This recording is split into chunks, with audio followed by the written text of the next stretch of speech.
Awesome. Well, this is a topic that I love, and I've kind of built most of what I'm doing right now on options. And so there's a lot of folks that are active in real estate right now. You guys finding it hard for people to accept your cash offer? Find it a little bit harder than it was maybe 2, 3, 4, 5 years ago? I mean, it's across the board. It's across the nation. It's not just Birmingham. It's everywhere. Prices are on the rise. And this is just a really, really good way. When people don't accept your cash offer, do you just leave? Do you just say, okay, sorry, I can't help you? Or do you try to offer them like kind of an alternative to the cash offer, which I know, Dale and some people in here do try to do some more creative stuff. It's just another creative option. And options, this is just a great, great way to lock up a property, just like you would if you put a house under contract and you were going to wholesale it, or you're going to do anything with it whatsoever. This is a great way to lock up a property and then kind of see, well, what can I do with this? Can I? Because you can even wholesale option contracts. You can do a lot of stuff with option contracts. Today we're just going to kind of talk about rentals. Just giving yourself an option. You keep it open. It's hot here. Just giving yourself an option to see, well, maybe what's the real estate landscape going to do in the next, year, 2, 3, 4, whatever. So definitely stop me if you have questions. Super informal. I'm glad you guys are here. Glad you guys got a good meal. And I just love meeting people. I love networking. Hopefully you guys can network with each other as well. That's kind of why we're all here. So when the seller won't accept a low cash offer, you've got an option. And I want to pass this out too. This is my memorandum of option that I give. You can pass that around that way. This is how I lock up a property. It's just a memorandum of option is what it is. So it's not really a contract. It's just kind of, hey, it is a contract, but it's less formal than the whole inner workings of a contract. So this is just one piece. I've actually got 4 different pieces that I use to lock up a property with an option, and this is the main piece. This is the actual option piece of it. So when a seller won't accept a low cash offer, and it gives you time too to put an option contract on a house. It gives you time to put traditional, if you want to go that route, traditional long-term financing in place. It also gives you time to see maybe it's an area you're not sure of. Maybe it's an area you're not sure if it's gonna, maybe like an Avondale, maybe like an area that's really, really hot right now. Well, what's it gonna do in 2, 3, 4 years? We don't know. We don't know if it's gonna sustain that or if the prices are gonna continue to do what they're gonna do. So it gives you, kind of puts you in a position of power because it's your option. And it's a really good tactic to use if someone's behind on payments. So I think the last time we did this, we had the lunch and learn. There are a few of you here from last time where we did subject to. We talked about buying a house subject to the existing financing, and that's fine. You can also, this is another, I actually do this now. I don't even do subject to anymore. This is just something I'm more comfortable catching someone's payment up with an option. It doesn't lock me in like a subject to does, because in subject to you're going to own the property. Even though you don't own the mortgage, you're going to own the property. And this just kind of leaves me a little more flexibility just in case. And so if somebody owes too much, anyone run into a situation where they owe what it's worth? What do you do with a property like that? You just give it up, or sometimes there's something there. Sometimes you can actually do something with it if they owe more than what your cash offer would be. So here are the 4 ways that I have actually used option contracts. There's the traditional lease option. You can do and we're going to talk about what the traditional lease option is here in a minute. There's just the traditional lease a property. You have the option to buy it and then rent it out to someone else, and then let that tenant buyer actually be the end buyer. That's kind of the sandwich lease option, what I call traditional lease option. Acquire rentals is really, I'm sure, is anybody here because is passive income attractive to anybody? The rentals? Okay, I think that's most of us. Let's acquire rentals like using an option contract and seeing what happens.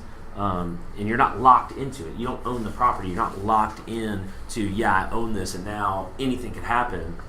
I've got an option to walk away if I want to, legally and ethically. I've got an option to walk away if it's not working out. Wholesale. This is kind of like, if anybody knows who Joe McCall is, he kind of invented the wholesale lease option arena. So that's something, I've never actually done one of these, but it's definitely, I'm going to talk to you about it. And there's definitely an option that you can do. And I'm not going to talk about this today, but you can fix and flip a property using an option contract. We're not going to talk about that at all. But we're going to talk about those first three. So traditional lease options. Anybody got any questions so far? Everybody good? Traditional lease option, if you don't know what it is, there are actually, I've got a manual in my office for Rich Dad Education. Most of you know I came from Rich Dad. The lease option manual that they gave us is super, super thick. It's really, really thick. I think there's like 20 different ways to creatively put together a lease option. What I consider to be the traditional lease option is what they call like the sandwich lease option. I think that's what most people consider to be the more traditional lease it with an option to buy. This is really, really popular coming out of the mortgage crisis. It was one of the most popular things to do because there were a lot of people that just couldn't get approved for loans. And a lot of people had bad credit, and this is just a really good way to allow people to get the promise of home ownership again when they potentially just had a foreclosure, just a year or two before that. So it's really popular. I've found this very difficult to execute today, although there are people doing it today and they swear by it and they love it, and that's great. And I think that you need to find your niche and you need to find what you're good at, what you love to do. This just isn't something that I love to do. What's usually the point at which you start to work? Why it's difficult to execute today? Well, less people. I mean, it's you're kind of out of that. The people that were foreclosed on, they're kind of out of that window, and now they can go buy a house again. So the pool of buyers has shrunk. It's a lot easier. Has anyone found it a lot easier to get a loan today? We're going back to the days of no-doc loans already, and we just got in a ton of trouble with it 10 years ago, and now here we go again, and now we got no-doc loans coming out again. That's why people don't need this as much as they needed it in 2008, 2009, 2010. I'm not saying that those people don't exist. They still do. But it's just, I found it more difficult to execute just because your pool of buyers has shrunk. And then homeowners too. So there's the buyer side and the seller side. And from the seller standpoint, back in 2008, 2009, they're owing more than what it's even worth. And this is a good strategy to use if you owe more than... Today, I'm not saying that people aren't underwater, but a lot fewer, because we've seen so much appreciation. There are a lot fewer people underwater too. So that's why I found it's a little bit more difficult to execute, because there's fewer sellers and fewer buyers. So here's just a breakdown, it just in case, just to make sure we're all on the same page, how a sandwich lease option works. You lease the property from the seller, and you have an option to purchase that. You have an option. Sometimes it's really negotiable. Sometimes you can negotiate 2 years, 3 years. I like to negotiate 5 years the best I can. I haven't been able to do that every time, but I'd love to start at 5 years and try to get as long a period of time as possible. So you're going to lease the property from the seller, and then you're going to sublease it to a potential tenant buyer where they have the option to purchase it. Usually it's contingent upon them getting their credit fixed, getting approved for their own loan, because you're going to end up exiting the deal typically within 12, 14, maybe as much as 24 months, once the new buyer, your tenant buyer, has put their traditional financing in place. And then you can kind of be the middleman in the transaction and you're getting rent the whole time because someone's subleasing it from you. You're leasing it from someone for typically what their payment is, and then you're going to rent it for market rent. So usually there's going to be $200, $300, $400, $500 there difference. So you're going to get some rent along the way, and you're also going to be able to hopefully get a little bit of an equity piece there at the end when you exit. So this is something you have to be really careful with, and we talked about this a couple weekends ago. Well, actually, this whole thing, but in particular, the legalities and why I say rent to own, and just kind of the difference and when you would say that, when it's kind of a little bit more okay to say that. The phrase rent to own is actually there's actually no such thing. Like, you would never put that phrase rent to own in any documentation. You just wouldn't do it because it doesn't exist. There's no such thing. A lot of people do use that phrase and that terminology when they're marketing a property, just because people are familiar with it. People understand the concept of rent to own, so it's a lot easier. I think, James, you asked the question why I have a sign in the yard of a property I have where it says rent to own. Even though there is no such thing as rent to own, people understand that language. They may not understand the complexities of, if I say property for sale with a lease option or a lease purchase, they may not understand that as well. So that's kind of why I try to talk to people in the language that they understand. So you definitely would never, ever, ever put this language in a contract. And if you do, you can get in a ton of trouble. Really what's going to end up happening is there are multiple people that have what's called equitable interest in the property. So when you start having multiple people with equitable interest, a judge, every single time, it's already been proven over and over and over, they're going to say, look, that tenant, what we call a tenant buyer, that person that you put in that property to sublease that house, they've got equitable interest in that house. They're not a tenant. You've made them become a buyer because you're promising the rent to own piece. So the punchline is close with a closing attorney. Close with a knowledgeable, and not all, just because they do real estate does not mean all attorneys are equal. Close with a knowledgeable attorney if you're going to do a transaction like this. So like I was saying, 3 parties now are going to end up with equitable interest. The seller, because he owns the house. You have equitable interest because you've got an option contract on the house. That contract has given you equitable interest. And now you've put someone you've promised that they can rent to own a property in there as well. So the point is, don't use rent to own. Just don't even use that phrase. And it's probably best not to even put it in advertising, even though I kind of violated that rule. It's probably best not to even use it in advertising at all. Find a better way if you can think of a better way, which I haven't. So instead, you use phrases like lease option or lease purchase. You're going to lease it, and they have the option to purchase it down the road, but they're leasing it the whole time. People would understand that lease purchase more than lease option. I agree. Don't use the rent to own the lease because they understand the word purchase for the option apply. Yeah. Exactly. Yeah. So lease purchase probably I agree. better. I think lease purchase is Yeah. very understandable. Yeah. In marketing, if you had rent to own in quotation marks, that to me would kind of signify it's False advertising? No, if it has quotation marks around it, I would think it's like rent to own. So you're kind of putting it out there from the get-go that this is Yeah. In parentheses, rent to own, lease purchase. yeah in quotes. Yeah, it's just something you're going to be. If you're putting ads on Craigslist, you're probably going to be fine. But if you're starting to put it on the MLS, that way you would never do that. You would never put it on the MLS as a rent to own. Just drove by a property this morning. Some investor group's got a sign out front, rent to own, in the front yard. I'm going, okay. I mean, I know what it means. No, and I do too. I'm guilty of that too. That's just kind of that's the risk that I'm willing to take, and I'm definitely because I'm a realtor. Yeah. And if you're a realtor, you're already held to a higher standard. What I like to say right up front is, if I get the call, when I'm talking to someone, is I just tell them right up front, hey, this is it lease purchase, lease option. You're going to lease it. You'll have the option to buy it in the future. And I think was it you that sent me that article? Yeah. Yeah. So I posted an article on our AlaREIA Facebook page as well about the legalities of lease options that's going on right now in Birmingham. Is it Fox 6 special report on people doing rent to own and the legalities?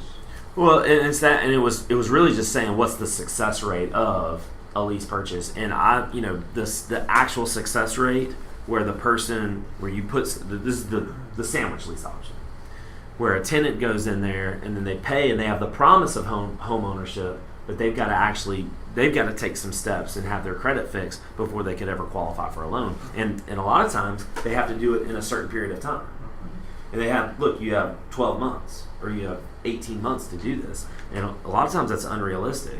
So you as the investor, if you're putting someone in that property with unrealistic expectations that you know that they have a 500 credit score, you know that they've got a foreclosure and a bankruptcy. There's no way they're going to be able to get their credit straightened out and get their own loan in place in 12 months, but you're going to put them in that property anyway, and that's where a lot of the it's going to fall back on you as the investor. So, and somebody asked me this one time. I thought this was, at the time I didn't think it was a silly question because I didn't get it. I didn't understand.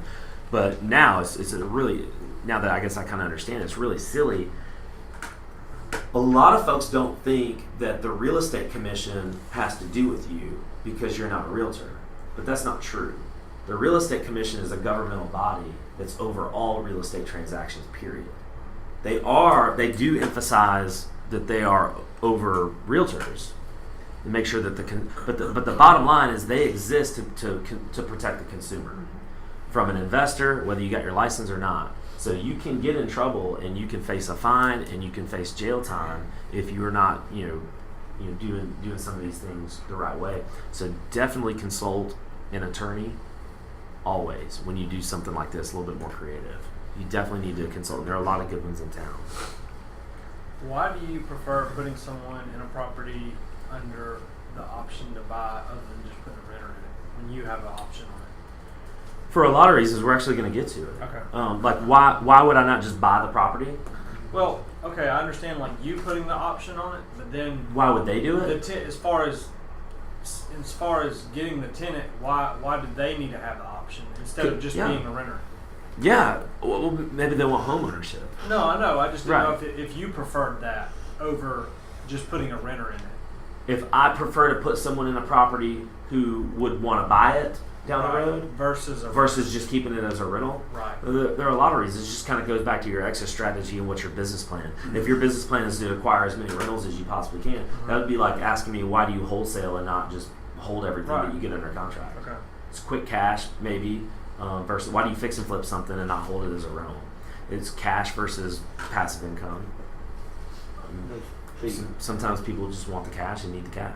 The lease purchase can kind of turn into a slow flip in a way. I mean, kind of, because you're selling it. It depends on how it depends on how long you're. Usually, a lease option, you're only giving that tenant buyer 2 years max. You're not going to put them in there. A slow flip is more like owner financing, where you're going to let them pay on it for maybe 5, 10, 15 years, something like that. Did I answer your question? Bottom line is how long you going to lock your money up? Yeah, I mean, it comes back to your business plan. Like, what do you have a lot of capital right now, and to have your money tied up and to want that rental, or it just kind of goes back to where are you in your cycle of business plans. When you put someone in a property and you know that the possibilities that they're fixing their credit and getting financing within a 2-year period is unrealistic, Yeah. does that benefit you, or does that? I mean, because they're paying the equitable interest, correct? I mean, They're paying the mortgage. Yeah. So it goes back to like, what as a real estate investor, are you in the business of trying to get people's down payments and just getting them out and getting another one in there? I mean, I feel like that's not Correct. You're not a real estate investor. You're a scam artist. Right. I agree. Yeah. So as a real estate investor, like personally, if I'm doing a transaction like that, I'm banking on a lot of equity there. Mm-hmm. I'm banking on having a lot of equity there, because why would I do this if I'm just getting a little bit of rent for 2 years and then I'm out of the transaction and I didn't really make that much money? Right. I'm banking on getting the down payment, which is not a down payment. We're going to talk about in a second. Getting that money up front that's non-refundable, getting some cash flow along the way, and pulling out the equity piece at the end. I'm banking on all three of those profit streams from a lease option. That's why a real estate investor would do a lease option. And sometimes, again, it's another, to answer your question again, sometimes it just might be a strategy that's best used on that particular property. Maybe today they owe, which we're going to go over an example. Today they might owe 90% of what it's worth. So they're not going to accept your cash offer of 70 or 65 cents on the dollar, because they owe 90% of what it's worth. So it could be a situation where, hey, if I put a 5-year option on this property and I just get someone else in there to pay the rent for a while, maybe this thing will appreciate and I'll be paying down the mortgage as we go, and maybe I'll be in it for 60, 50, 60 cents on the dollar. But why would I sell it? In that scenario, I wouldn't. In that scenario, I wouldn't sell it. Right. So giving them an option, it's to get that down payment money. You have 3 pieces of profit that you could potentially get: the down payment money, the cash flow, and then the equity piece on the back end. That's why you would do this strategy. I remember hearing that, like, when you put people in lease options, that they said the majority of people do not exercise the option to buy for whatever reason or another, whether it's your fault for not knowing that there's no way they're going to make their credit, or they just simply didn't do what they had to do to get their credit. Right. So Yeah, it's like a where's the draw the line? Where are the investors in trouble?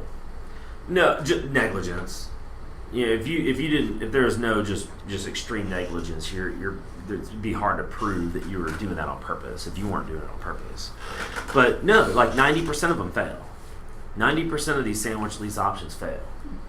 In terms of they just don't execute. They don't execute on the back end. They don't buy it. But then you just have the property still with more equity, and then you can find somebody else who. You could potentially do it again. You could, at that point, sell it because you still have the option. You have an option on it from the original seller. So that's why I actually love option contracts, because you have a lot of options. You can do a lot of different things with it. Going back to that first slide, the 4 different things that you can do with a lease option, with an option contract. That's why I like it. So I'm trying to work a deal on one right now. That's the only way to get in it would be to do the lease option. It's too high what he owes on it to flip. And anyhow, but I would have to go in and pick up some late payments. So to do the lease option to the end user, then I would get my investment back from that on their option consideration. Right, we're going to talk about that. I knew you were going to get that. So that's where I get my initial thing back. So hopefully I'm making $200-300 a month on rent, and that's really until the option either somebody buys it, then that's where I make the monies on the back end, really, on this particular situation, because there's just not enough equity to do anything else. And I mean, I could hold this long-term rental, but it's not a rental house for long-term. The price point that it would be in, Sure. because of being a 150 range. Sure. But And it allows you to get into the property for how much? Yeah. How else could you have done that? There aren't very many other ways to get into a property for $3,000. To actually like control it like that and to be able to rent it out and get cash flow. I don't know of any other one. Because even in the burst strategy, you got to put all the cash up front. So that's why I think options is the climate, the real estate climate we're in today, where prices are sky high. They're as high as they've ever been since I've been in real estate. They're actually in Birmingham. It's proven this is as high as it's ever been. Average sales price is the highest it's ever been in Birmingham. Why pay that price unless you can get really good terms and get into a property really cheap? So down payment, which is what John alluded to a second ago. If you accept a down payment, you've now given up equitable interest in the house. You guys catch that? It's a down payment. They put this money down in order to be promised that house. How do you work that so that it isn't a promise? Right. That's what we're going to talk about in one second. So the tenant is no longer a tenant. It's no longer a lease option. It's now a sale. It's now a buyer.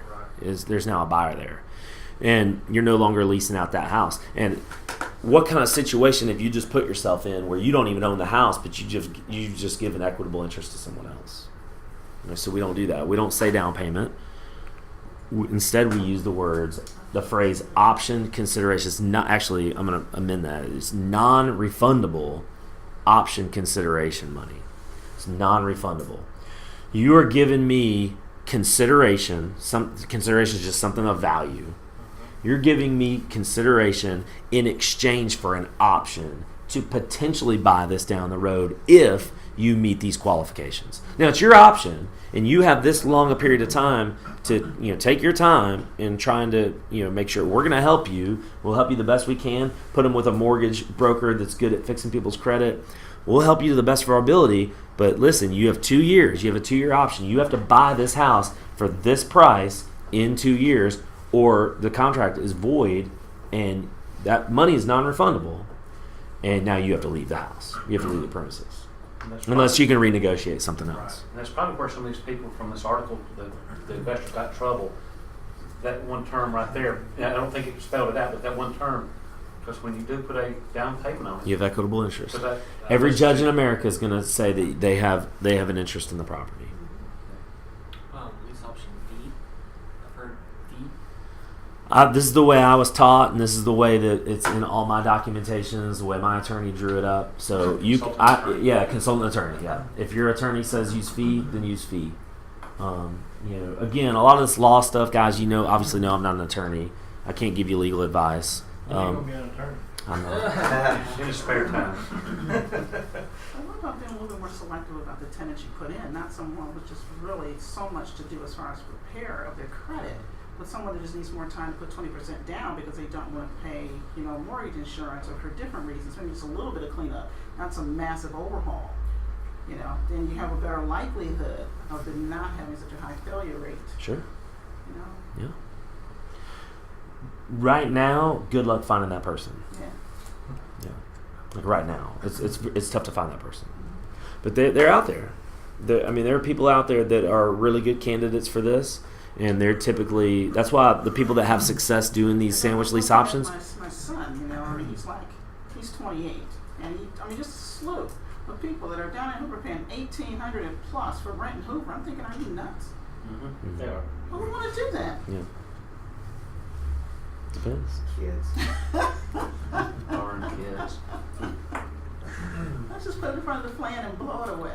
See, I would say it depends. Yeah. It depends on the scenario. I'm of the opinion that renting is actually not a terrible thing.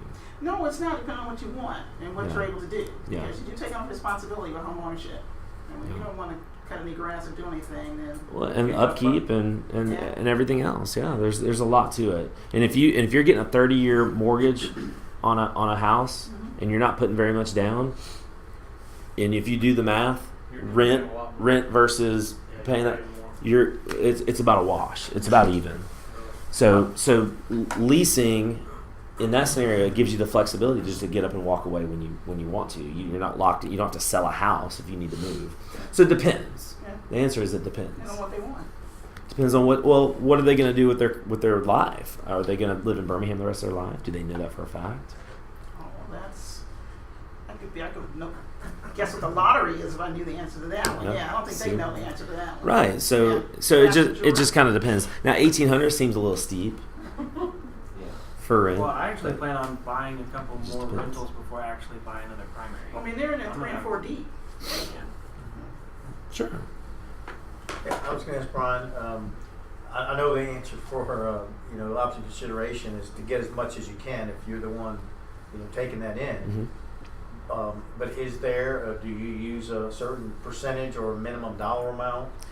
Yeah. So you want to, if you are doing a sandwich lease option, and your whole goal is to get someone approved for a mortgage on the back end, you got to understand, are they going to get what kind of loan would they get approved for? Would they get approved for an FHA loan? Would they get approved for conventional? And if you know that they wouldn't get approved for FHA or VA, then you got to get at least 4 or 5% down for that. So that means they have to give you 4 or 5% down, because you can turn all that information over to the new lender. They're going to want to see, well, what did they put as their down payment? Okay, yeah, they put the requisite 4% down. I try to get 4%. Okay. That's my answer. I try to get 4%. That will cover me for any type of loan that someone wants to get. So again, consideration is just anything of value that's exchanged. So it doesn't even have to be money necessarily.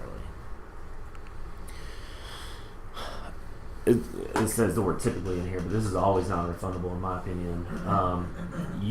although I know some people who have given the money back just because they were nice people, I guess. They wanted to be nice people.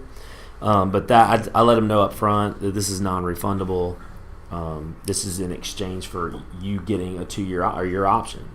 You get this amount of time to do what you need to do in exchange for that amount of time for you to control this property. I need this option consideration. Okay. So to recap, don't use the word buyer in any documentation that you have. Even in email chains, if you're emailing them back and forth, do not use this terminology anywhere because it can always come back to get you later. It could. Instead, you're using the phrase tenant buyer because they're a tenant who could become a buyer. So that person that is moving into this house is a tenant, right? And that's the difference between an eviction, which could take it's supposed to take a month or two, but we know it's going to take a little bit longer than that in Jefferson County, versus a foreclosure, which after 2 or 3 appeals can take a year and a half. Even I know circumstances where it's gone on for 2 years. So there's a big difference there, and aside from just kind of all the legalities as well. So to keep yourself out of trouble, you're always to close one of these transactions, to get all this paperwork signed, to get all this paperwork written up, you're using a knowledgeable real estate attorney, someone who really understands lease option. They understand the law in our state very, very well. Okay. So again, this comes back to misleading in the advertising with some of these phrases. So just be careful. So anybody have any questions about just kind of the traditional lease option? I have a question about the wholesaler, but I think that's The wholesale lease option? Yeah, it's the last one. Never done one of those, by the way. okay. I'm trying right now, actually, because that's kind of where we're headed. That's where we are. That's where we are. You should see our transactions right now. Our transactions went from wholesale, tons of wholesale, to very little more creative stuff, and it's just balancing out. Now we're doing like 50-50 just because we can't find the deals that we were finding even 2 years ago. Okay, so acquiring rentals. So here's kind of the step-by-step on how you would do something like this. You're putting the house under contract, and then you're going to also use this little the form I passed out. The option memorandum is what I use. This is from Jeff Palmer. If anyone knows who Jeff Palmer is, that's the attorney I use to do transactions like this. I think he's the best one in Birmingham for Jeff Palmer. There may be some other good ones, and I'm not saying there's not, but I've worked with a few when it comes to lease options and just creative stuff in real estate, and Jeff's the better one that I've found. So you're putting it under contract. I like 5 years. Just do it for as long as you possibly can. Even if you just propose 10 years and you negotiate, you settle on 5. I like to do as long as I like to have a really good option period just to give me time. And it gives me options. It gives me options to do a lot of different things. I could sell it. I could rent it. I could wholesale it. I could do a lot of different things with that. This is just the way I do it. You can do it a lot of different ways. I like to make because you have to put a price in there, like what you're buying it for. I literally put in that blank mortgage balance at the end of the option period. Whatever the mortgage balance is, that's what I'm going to buy it for. That's my purchase price. I literally use that terminology. Mortgage balance at the end of the option period. And I don't know what I did. Oh, wow. Do people ever push back on that?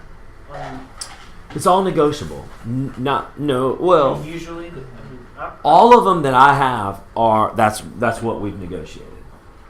It's what they owe. It's what they will. If someone tried to sell me on that, I would not want to. Just watch my purchase price go down, down, down.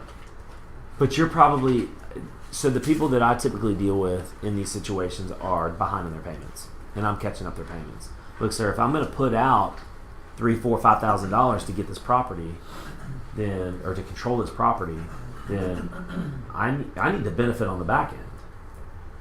It needs to be worth my while. I'm a real estate investor. I'm in this business to make money. I say that phrase every day. I'm a real estate investor, sir. I'm in this business. I want to help you the best I can. But at the end of the day, I have a business. And I have a business to run, and we don't do it to break even. We do it to make a profit. And I'm putting up money on the front end. I'm investing money on the front end to get a good return on the back end. And that's why I want it to be for what it is. So that's how I say it. I've never personally had any pushback. But if you do have pushback, it's just whatever you negotiate. If you negotiate something less, then go for it. Ron, what do you try to, since other side now, you having to give them an option consideration in a way? Of course, use as little as possible, I would think. Yeah, like if I'm doing the sandwich, Yeah. and they're gonna buy it for a certain purchase price, I typically do it for full retail value. 100%. No, I mean your fee you're going to pay to the owner of the property. My fee that I pay to him in order to get Yeah. what's my consideration Sure. to get that option? Yeah. It's all I have ever done, because these are just the circumstances that I've encountered. My consideration to him is I'm catching up your late payments, Right. and I'm fixing up the house if it needs a little bit of fix up. Yeah. That's my consideration to you. Kind of like a substitute in a way. Yeah. So I'm in it for. I mean, I'm in these for 3, 4, 5,000. I'm not in these for nothing. I'm actually like fixing the thing up, making it rent ready, and catching up late payments, whatever it may be. So closing costs pretty much the same with this. Well, there's no actual. You're not buying the house. There's not actual closing costs. But there are going to be, because I like to do this with my attorney. So there are some attorney fees, but you're not. And it'd probably be wise to do a title search, make sure there's no additional liens on the property aside from the mortgage. So it's probably wise to do that. Okay. So yeah, but you're probably eating all that. Would you do something to cloud that title then? Once Yeah, you get that? 100%. Okay. This does everything. I'm filing this as soon as I get that signed. I'm filing at the courthouse. Everything. So Okay. I don't record anything at the courthouse unless a couple of times I have with a wholesale transaction where I've got a contract and I suspected that they might try to get out of it. Every time I do a lease option, I record this. Every single time without fail, I'm recording this. No question about it. This is your protection. Everybody catch that?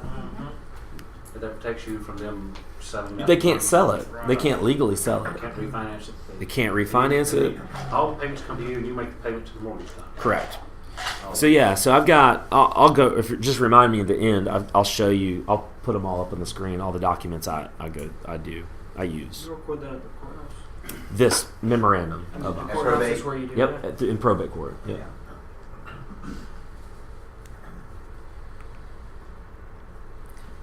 So Dale, this answers your question. I'm typically catching up people's late payments. I like to try to get them to do as much to the house as possible, fix up wise. But a lot of times if they can't even make their own payment, a lot of times they just don't have the money. And so that's another negotiating tactic I use, James. When you ask if they push back against that, like I'm fixing up the house too. I'm making this thing rent ready. So that's the only way to make this deal work. So it's really, and I'll talk about it in a second. Have you ever had a late payment so bad that you wouldn't take the house on a lease option? Like they owe so much money before I guess they go to foreclosure. Yeah, so that's something that you just no, I haven't. Yeah. I have. Have I done one, Or have I not done it? I can't do a lease option because you owe way too much Yeah. on late payments, and for me to catch up, it just doesn't make sense financially still to do that. It just needs to. Your numbers need to work Yeah. for you. How you have to balance how much do I have to put up, and how much reward is there on the back end. If there's no equity, then there's no reward. So Basically, what I'm you're doing, you're coming in saving their credit, if you will. yeah, You're saving them going from a foreclosure. It's all you're going to do is just save there. yep. Good question. Imagine And a lot of times there's some equity there too, and they understand that there's some equity, and so they want to do something.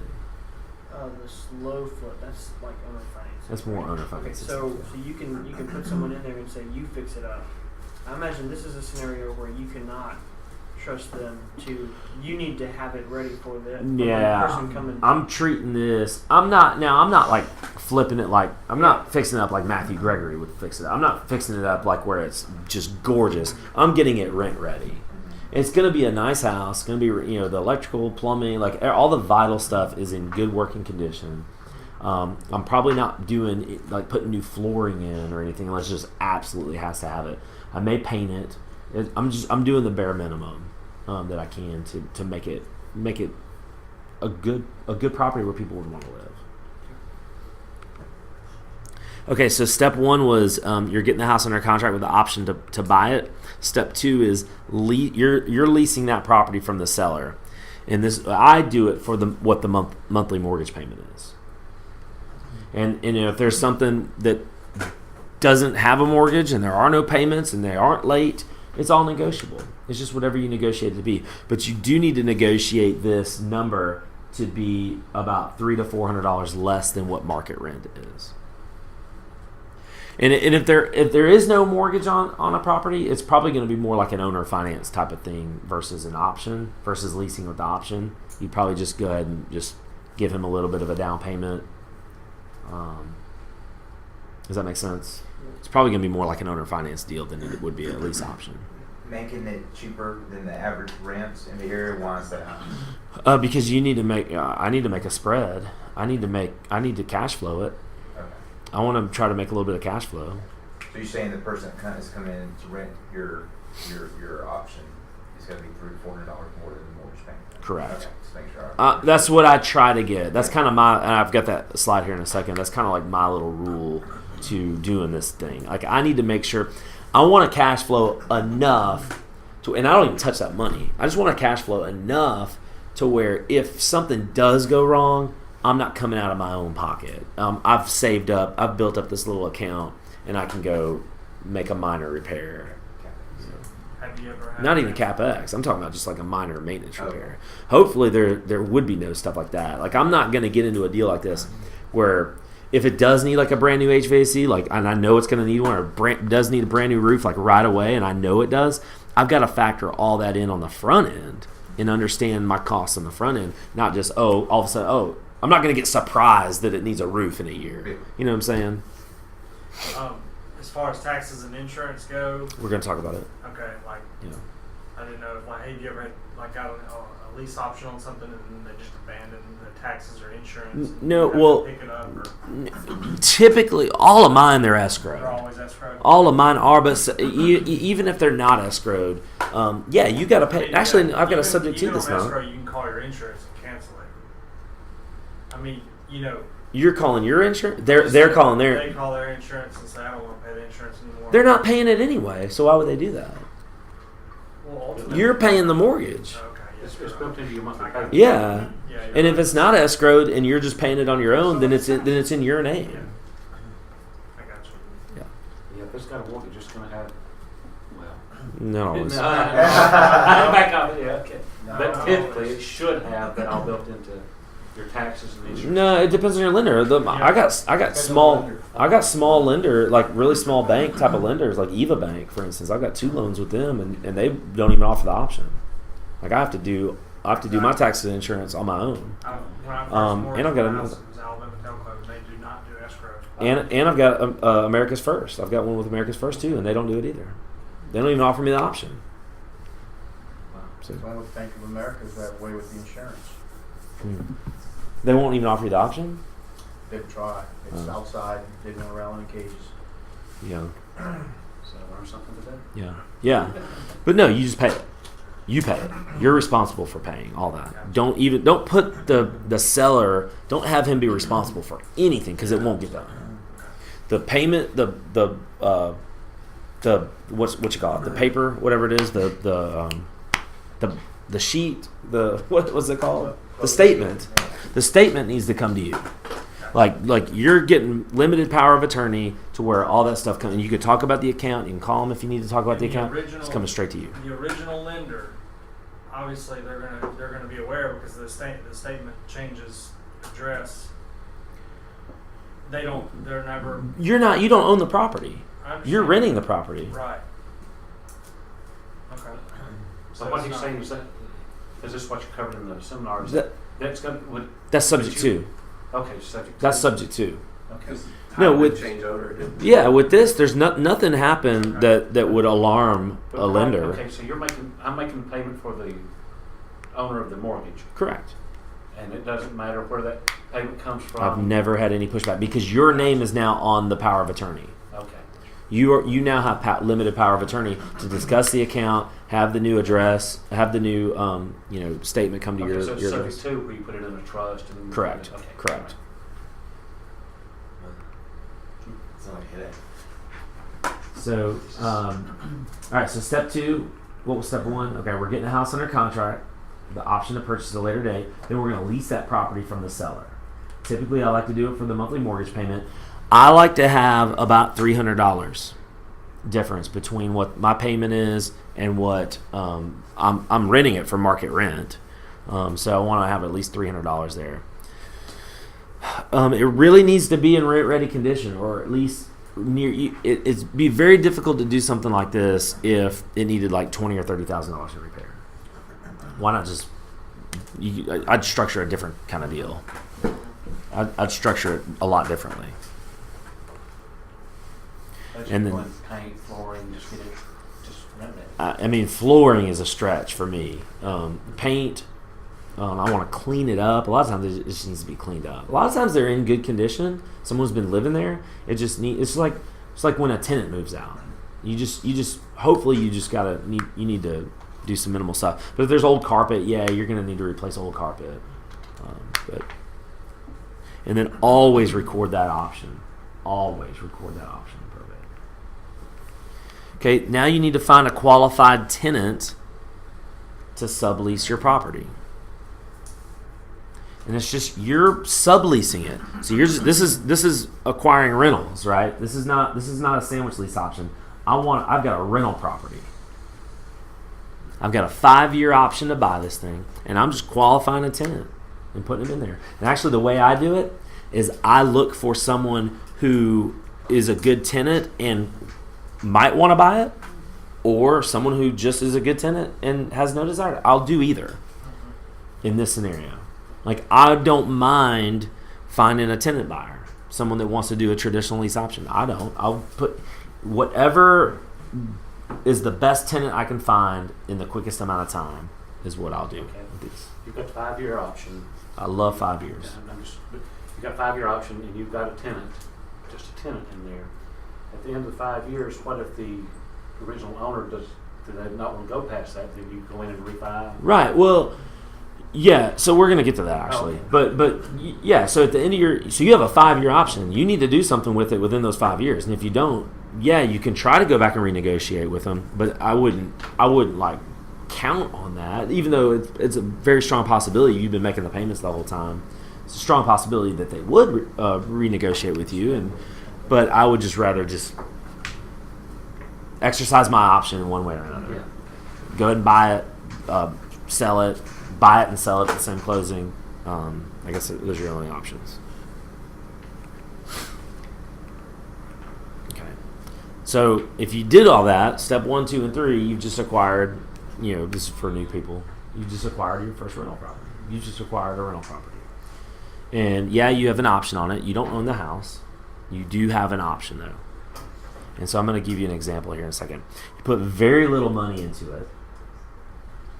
Very, very little money into it. Unless you were catching up late payments, and you were doing just a little bit of maintenance, maybe $3,000, maybe $4,000. But if you're putting 20% down, or if you're doing a burst strategy where you're going to get all your money back, you still have to put all the money up in the beginning. So you're into a rental property for very, very little money. The house does not need equity for you to do something like this. It does not need equity. It doesn't have to have equity because this is a rental play. This is a long-term play. Nobody's checking your credit, right? The seller is not going to... I've never had a seller ask me for a credit report, ever. I've never had a seller ask me to verify my income. Not one time, ever. So... and so if you're going to go through a bank or a traditional lender, they're going to require all that of you. 20% down. They're going to require credit checks, income verification, all that. So that's why I love, when you're new, if you're new starting out, this is a really good way to get your first or second property. Anybody have any questions about this one? No? You guys think you could do this? No? Not a blank faces. I'm No. not ready. I'm not jumping in right I'm just now. thinking this is another something you shouldn't go into without some not significant, but some cash reserves. No, there's no question. I don't even recommend you buy a single rental property at all if you have zero cash reserves. And if you do have very little cash reserves and you do get into a property for very little, don't spend that cash flow. Just build up cash flow. Just build up an account. Have you ever done? I mean, the first time I learned about the sandwich, they said, put in your contract with the seller. Repairs over 300 Right. belong to the seller. Repairs under 300 Right. belong to the tenant buyer. So, So- you don't have any repairs. No, so listen. So that is in my lease option, my lease. So there's two parts to this. There's the option contract, and then there's the actual lease. So you have a lease with the seller as well. In my lease, it says that the seller is responsible for all repairs over $500. Okay. It says that. However, good luck. It's been my experience that, and then that's if they're not going to pay for something that needs to be fixed, which has been my experience that they won't. Then you need to ask yourself, is it worth me just tearing up this paper and just moving on? Or a lot of times you've already gotten the option consideration money. So a lot of times it's just worth it just to bite the bullet. But yeah, good luck getting them to do anything. Let me give you my example. This is the first time I ever did this. This is a little house in Irondale. I love this house. This is a great house. It had a brand new metal roof on it. It had a brand new HVAC unit over there. I mean, I pressure washed the outside. There's vinyl here and there's vinyl on this side. And there's vinyl at the top on this side. And then there's vinyl on the back. I pressure washed it. I cleaned it. It needed a really thorough cleaning. I refinished the hardwoods. And I did replace the sink and the faucet in the kitchen. And I think that's it. I spent about no, I didn't paint it, but I painted the base. There's a one car garage here that got closed in. Mm-hmm. So there's like concrete floor down here. I painted that concrete floor down there. I put new blinds in. I put new door hardware. Changed the locks. I did little stuff like that. I did not paint it. It didn't really need that. I ended up. I don't know if it's in here or not. I caught up 2 late payments. So with fees, that was about $1,700 or $1,800, and then I put about $3,000 or $4,000 into it. I was in this for about $5,000 or $6,000 total. And no one was living in it at the time? So at the time they called me, it was on the market, and they had it on the market to sell it at $120. I think they had it on the market at $125. The Zestimate says $120. I think they had it on the market at $125, and they couldn't sell it. They might have come down to $115. But they weren't living in it at all? They were not living in it. They were paying 2 mortgages, and that's where they got behind. And so they called my marketing. So my cash offer is typically in a house that's worth between $75,000 and $125,000. My cash offer is 65% of market value minus repairs. That's just my formula. So my cash offer to him was going to be $81,250.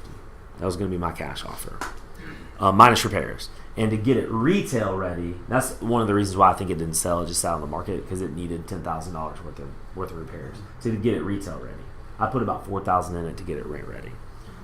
So that was my cash offer, was $71,250. It was like I think my cash offer was like $70. They owed $95. Did you know that they owed $95 before you made the $71,000? Yes. Okay. Yep. So I didn't even. So at that point, the conversation is not. So I'll offer you $70,000 for it. That's not the conversation. The conversation is, look, my offer to you is going to be significantly less than what you owe. So here are the options I suggest. Unless you're willing to come out of pocket $20,000 at closing, and you kind of pause. Okay, I didn't think so. Here are a couple of options that we could offer you. So So this is an option. This is what I offered him. I want a 5-year option to buy it. I'm going to rent it for him with a 5-year option to buy, for the mortgage balance. I don't know why I can't make this go side to side. It's like at an angle. But so the mortgage balance was going to be $80,000 at the end of the 5 years. So they owed, what was it, 90 something? 91. They owed 95, and so it's going to be 80 in 5 years. And the house is worth. What was 65% of the rate? My offer was 71. It's worth today about 130. It's the comp 3-bed 2-bath split level over there in that part of Irondale. It's worth about 130. That house is, and I've had this for 2 years. I've had this for 2 years, so the mortgage balance is going to be somewhere around 90 right now. So there's good equity in it today, but I've had a great tenant in there for a year and 8 months. And I'll keep renting it, and I'll probably, my long-term play on this is probably to just refinance it. I'll refinance it out of his name. I'm just gonna keep this. Like, I love this. This is one of my favorite houses I've ever gotten. So it rents for $995. The payment's $700.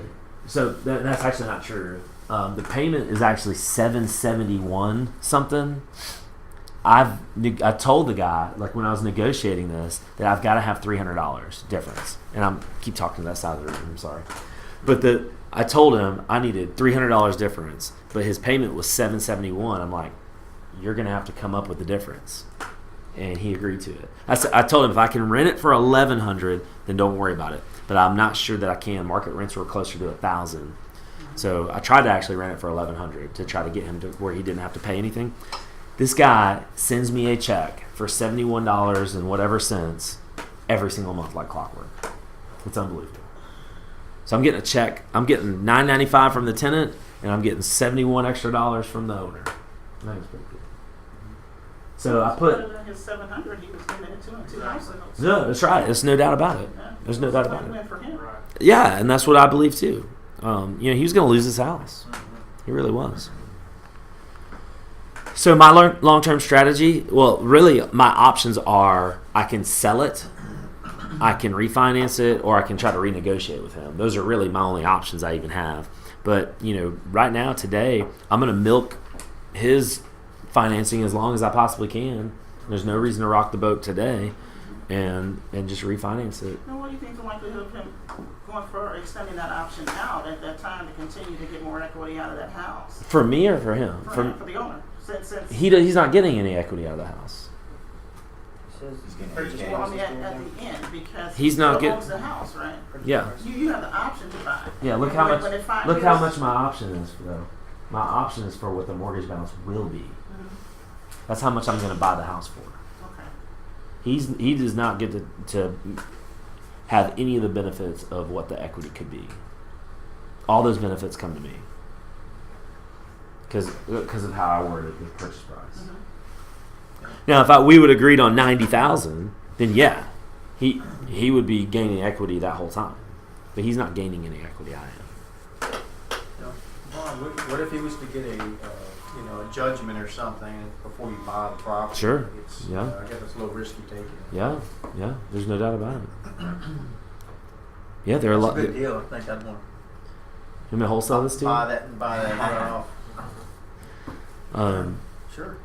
No, that's definitely a something that you have to consider. If someone has a judgment against them, then I would if I were faced with that, I would probably just end up saying, "Hey, listen, your only option is to extend this option period out, like because I can't buy it. You got to satisfy that judgment." No telling when you get there what the amount would be, right? Yeah. To satisfy it. Yeah. But no, that's a great point. Actually, no one's ever asked that question. But I would try to just extend the option period out. So.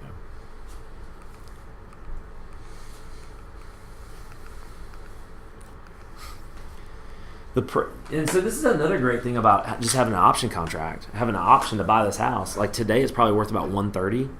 Who knows? In 2 or 3 years, I personally believe we're headed for a correction. But say we don't. Say in 3 years, the prices continue to soar. This thing could easily be worth $135, $140. in 3 years. Especially, this thing is so close to Mountain Brook. This is a great area. This is never not going to be a great area. The only bad thing about this house that I don't like is it's not zoned for Shades Valley. It's zoned for whatever the other one is over there. It's zoned city, not county. So I can't remember what the city school is. It's a really bad school. That's the only thing I don't like about this.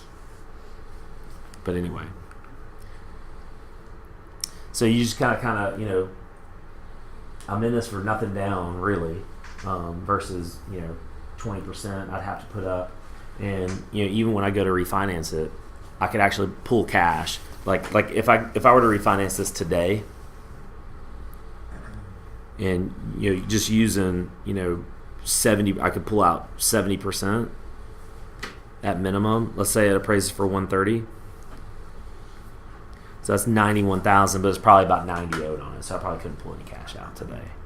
But in 3 years, I'll be able to pull about 10 grand out if the appraisal doesn't change. So this is another benefit. So some of you might ask, like, what if I can't? What if at the, you know, I'm getting close to the end of this 5 years? You know, maybe I'm at year 4 and I can't refinance. I don't have the cash to buy this thing. What do? You know, you can try to renegotiate with the seller. Sell me your option. Or you can wholesale it. You can wholesale your option, sell someone your option. And that's why it is vital that you put on pretty much any piece of paper that you're getting a seller to sign, whether it's a contract or an option contract, whatever, you got to make sure you put the words and or assigns. Because no document is automatically assignable in the state of Alabama. You have to put the phrase and or assigns after your name. So make sure that it is assignable. So there's a couple of different ways to do this. You could just straight up wholesale it to another investor. You could just, hey, you know, pay me a fee and you take over all the paperwork. Just totally assign it over to him or her, and you're done with it. You can do it like that. Or you can do kind of what, I don't have that in here, I'm just kind of talking off the cuff, but with Joe McCall, what he is kind of created, I'm sure he didn't invent it, but he's kind of most famous for wholesaling lease options. And what that is essentially going back to the traditional lease option that we talked about in the beginning. You get your option consideration money, right? Are you following? Back to the beginning? Sandwich lease option. You get the option consideration money. The tenant buyer goes into the property, and now that tenant buyer now answers to the seller. You've just set up the transaction for them. You don't stay in the middle. You exit. Your fee is the option consideration money, and that's or so, whatever. Sure, whatever you, as you know, like Dale was saying, as much as you can get. Yeah. That's your fee for setting up the transaction, and now you're out. You are done. You're not having to wait. No license, yeah. You're But it's not brokering. It's not brokering. You have an option to buy the house, so it's automatically not brokering. You have an option contract on that house. You have equitable You're not interest. outside third party. You're now and you have a contractual right to sublease that property. Does that make sense? But the whole point in that is you don't have to wait on the sandwich lease option. You don't have to wait on that back end piece. You don't even care about that back end piece. You've just put the transaction together, and you exit the transaction with the option consideration money, and now you're gone and you're done. It's almost like getting a wholesale fee. It's that quick. Okay, so you would bring the second tenant buyer in at the same monthly payment as what you had negotiated, and you're just leaving with your You're not even worrying about negotiating that. You're not worried. You're talking to the seller and seeing what they would. You're trying to get him market rent. Mm-hmm. You're getting market rent for him. Mm-hmm. Mm-hmm. And then you're also finding a tenant buyer coming behind you, right? You're getting market rent for him from the tenant buyer. So you found both parties. You're not actually going to pay him anything to lease it from him. Yeah. Exactly. You're finding both parties. You're finding a property that they typically owe about what it's worth, and it's in good condition, and you're also finding the buyer, the tenant buyer. and you're putting the two pieces together, you get the fee, and now you exit the transaction. That's what Joe McCall has made famous for the past 7-8 years. And he sells his course. And Okay. So I'm just trying to get it down because I feel like I can do that. And so instead of setting up a second lease option contract, are you just assigning your lease option contract to the second Correct. tenant buyer? correct. Okay. So there's actually just Correct. okay. There's one. You're right. There's one document. Okay. Instead of It's in between the the- sandwich, there's two. Correct. Okay. So it's not a sandwich. Yeah. It's between the seller and the tenant buyer. The tenant. You're finding a tenant for that property Okay. for the seller, Okay. who could exercise their option one day, may not exercise their option. Doesn't matter. Gone. You know you're going to help them the best you can. You agree to be a consultant for the life of the transaction. Okay. Yeah, typically. Okay. But you're not. You're contractually you're no longer involved in the transaction. Does that make sense? So again, with wholesaling, you just got to make sure that you your all your paperwork is assignable. You're just assigning that paperwork to the new buyer or to the tenant buyer. So you've got your wholesale fee and your cash flow. Whoops, no, that was the last slide. You've got your wholesale fee and you've got your cash flow. Only, you don't have the equitable piece on the back end like you would on a sandwich. You've got the option consideration money is the wholesale fee, and there is no cash flow. There's no cash flow. This is if you wholesale it.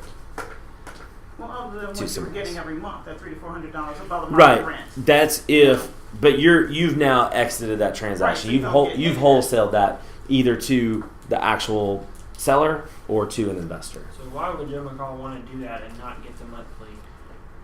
Because you now can't you're responsible for the property for the next 12, 14 months. It's like a wholesale transaction. You're gone. You're done.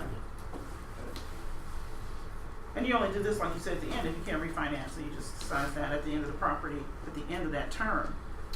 Yeah, that's if you're It's holding on to it agreement. though. That's not wholesaling it. That's kind of back to this example right here.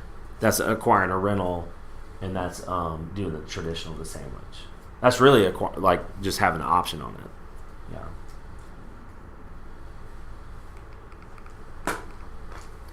Any questions I could? I feel like I'm beating a dead horse. I have one more question. No, man. Absolutely not. So if you're putting a house under contract, a purchase and sale agreement, you have some kind of contingency in there so you can walk away. Okay, hold on. Say it one more time. If you're putting a purchase and sale agreement on a property, you have an inspection contingency. Something man. where you walk away. Always. So I don't see that option in the lease option. I don't see The a walk memorandum? away ability. Well, it's your option. Well, but It's your option but to buy you- it. but No, you're you leasing it for a signed the year. lease. No, you're leasing it for a Yeah, year. So there's no like say So you put it under contract and then you realize that I misanalyzed the deal and it's not going to pass my inspection. Yeah. So So if you misanalyze the lease, you're in it. There's no kind of, you can't say there's an inspection period where I decide where I want to lease not it. in a lease, but before you sign the lease, you could do something like that, which I've done. Look, this deal is a done deal, contingent upon, because you actually still have to have that contract. You still have to have a contract on the house. Can you 'cause put a if- contingency in a lease contract? that you could just walk away. You can do whatever you want as long as both parties agree to it. That you could just walk away with no penalty. Yeah. Oh, is this not letting me do this? I don't have Word, so it may not let me open this. Well, that's it right there. Okay. This is authorization to. Oh, his information is actually on there. Authorization to release information. This is a memorandum that you send, or a letter you send to get power of attorney. It's actually, you fax this to the lender in order to get power of attorney. You put the loan number, social security number, date of birth of the actual. I think some lenders may have their own form. I've always used mine. Anything okay with it? Power of attorney. So Just gives me power of attorney. You're getting them to sign it and get it notarized. Just gives me power of attorney to, you know how you've ever called in and they say, you know, you're not authorized to discuss the account. It's just giving you authorization to discuss their account. And so that's. And in that case, you can make changes if you. And then this have it worded that release. way. And then you just have a traditional, just a lease. Just a regular lease. Do you ever put an option in that form where the tenant buyer can renew the option for a Yeah. couple grand or whatever? Yeah. So I don't want there to be something in here, you guys. Right.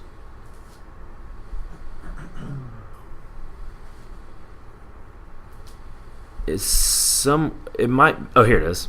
Right here, where it says. So I'm leasing this from July 29, 2015 to July 31st. I changed that in the documents. It was 2016. With the right to 4 consecutive terms of the original term. So I've got 4 renewals that I can do. It's a 1-year lease with 4 renewals, and there's the rent. This is the actual document that I used to do that deal. Yeah. And would they repay the non-refundable option again every time they renew the lease? Wait. No, who's paying? No one paid a non-refundable option fee in this scenario. Well, I'm talking about it. I did. Like, I fixed up the house that I will not get any of that money back. Right. If you know, if I walk away from the But deal. when you put a tenant buyer in there and they're I not didn't- able to. I didn't put it. This is not a traditional lease option. This was me acquiring a rental for a lease option. So I didn't put a tenant buyer in there. I put a tenant in there. Okay. So I have a tenant in there paying me $9.95 a month. Yeah, they do not have an option to buy. This is just a rental for me. Make sense?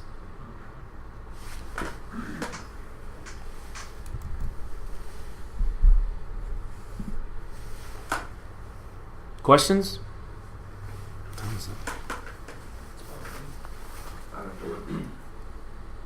When you do a lease option and go through an attorney, about how much do you have to pay to close a lease option? To just do the paperwork on the front end, or to close the transaction on the back end, like actually sell the property, or to buy the Whenever property? you first In the do- beginning, Mhm. it's I can't put words. I can't put prices in my attorney's mouth.